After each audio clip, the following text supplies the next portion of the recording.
你需要更强的力量。不可能，不可能！ Halo semuanya, kembali lagi bersama para jagoan. Tentunya masih setia membahas mengenai Donghua Pers Immortal. Dan seperti biasa, admin selalu mendoakan kalian semoga selalu dalam keadaan sehat dan dalam kondisi terbaik. Dan kini Pers Immortal part 27 akhirnya muncul kembali. Penasaran dengan kelanjutan alur ceritanya? Dan tak berlama-lama langsung saja kita masuk yuk ke isi ceritanya. Cerita kembali dilanjutkan. Terlihat Liang Xi saat ini berniat untuk pergi dari tempat tersebut. 应该走了吧？ Dengan cepat ia pun lantas menghancurkan sebuah batu yang kini menghalanginya. Situasi nampaknya kini terlihat sangatlah tenang. Hal itu diketahui hilangnya ubur-ubur yang tempo lalu bertarung dengan mereka. Sebuah obat yang telah didapatkan membuat mereka bersiap untuk kembali ke wilayah masing-masing. Bahkan di sana Tuan Putri berterima kasih pada Liang Xi atas bantuan yang telah dilakukannya. Mendengar itu Liang Xi pun mengatakan bahwa bantuan yang telah ia lakukan itu merupakan sebuah kewajiban yang perlu dilakukan oleh kedua pemimpin wilayah. Tak hanya itu, Liang Xi saat ini juga menganggap Tuan Putri sebagai sahabatnya. Setelah itu mereka pun akhirnya melanjutkan perjalanannya. Akan tetapi tak lama setelah itu tiba-tiba Bang Ocid kembali datang. Sontak melihat itu Liang Xi pun langsung bergerak dan mulai bersiap untuk bertarung. Ternyata sang monster tidaklah pergi melainkan dirinya nyatanya menunggu Liang Xi dengan bersembunyi di atas gua. Seketika sang monster mulai menyerangnya. Bahkan kini sang monster melakukan teknik penyegelan dengan menutup pintu gua di sana dengan kekuatan esnya.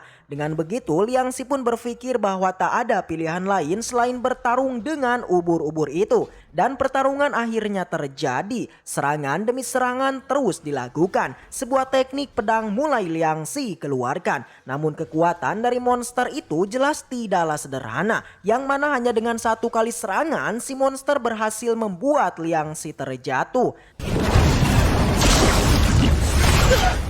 Tuan Putri yang melihatnya ia pun berniat untuk menolongnya. Akan tetapi Liang Xi langsung menghentikannya yang membuat dirinya ditangkap oleh ubur-ubur. Beruntung di sana Liang Xi melihat sebuah borgol yang langsung ia lemparkan. Seperti diketahui bahwa borgol itu nyatanya memang memiliki sebuah ikatan dengan monster itu. Hal itu ditandai si monster yang langsung kesakitan dikala menyentuh borgol tersebut. Tuan Putri di sana juga mulai menyadari bahwa si monster nampaknya terlihat takut dengan borgol tersebut. Liang Xi di sana juga mulai mengingatkan mengenai borgol itu yang ada di kaki lukisan tempo lalu. Bahkan di sana ia juga mengingat mengenai saat dirinya melempar borgol itu saat pertama kali.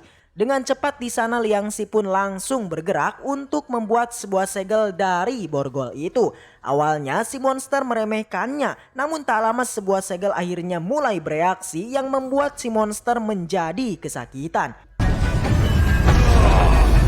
Diketahui bahwa identitas dari si monster itu adalah jelmaan dari sosok wanita di dalam lukisan yang telah mengalami sebuah kutukan hingga merubah dirinya menjadi sosok ubur-ubur. Di sana Liang Xi pun lantas membuka lagi lukisan sosok wanita itu. Ia pun kemudian berniat untuk membuka sebuah rahasia dalam lukisan itu. Seketika sebuah suara pun muncul dari lukisan itu yang kini langsung menjelaskan mengenai informasi dari wanita itu. Setelah mendengarnya Liang Xi pun akhirnya mengerti dan kini mulai mengira mengenai hubungan antara Tuan Putri dengan sosok wanita itu. Liang Xi yang penasaran ia pun lantas menanyakannya yang ternyata Tuan Putri dan sosok wanita itu sebelumnya telah melakukan sebuah kesepakatan. Yakni Tuan Putri berniat memberikan tubuhnya dengan sebuah obat untuk ayahnya. Bersamaan dengan itu si monster pun akhirnya bangkit kembali dan seketika borgol yang menjeratnya itu langsung terbang menuju Tuan Putri.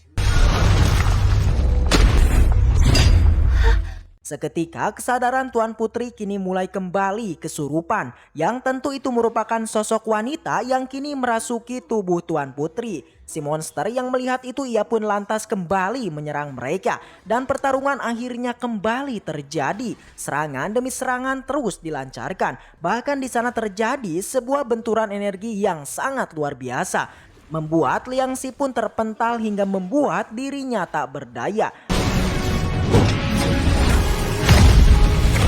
Melihat itu sosok wanita pun mengira bahwa mereka ternyata bukan lawan si monster. Liangxi yang mendengarnya kemudian bertanya mengenai suatu cara untuk bisa keluar dari tempat tersebut. Si wanita kemudian menjelaskan mengenai cara untuk bisa keluar, yakni adalah susunan teleportasi. Yang saat ini pusaka itu sudah melekat pada sebuah batu yang kini terlihat bersinar. Dengan cepat Liangxi pun memerintahkan untuk mengaktifkannya. Si monster yang mengetahui hal itu jelas tak tinggal diam, ia pun kembali langsung menyerang Liangxi. Bahkan tak hanya itu, si monster juga menangkap Tuan Putri. Sontak melihat itu Liangxi pun lantas langsung menggunakan sebuah kekuatan esnya, membuat si monster pun membeku seketika. Setelah itu Liangxi pun langsung mengaktifkan batu pusaka itu dan mereka pun akhirnya pergi dari tempat tersebut.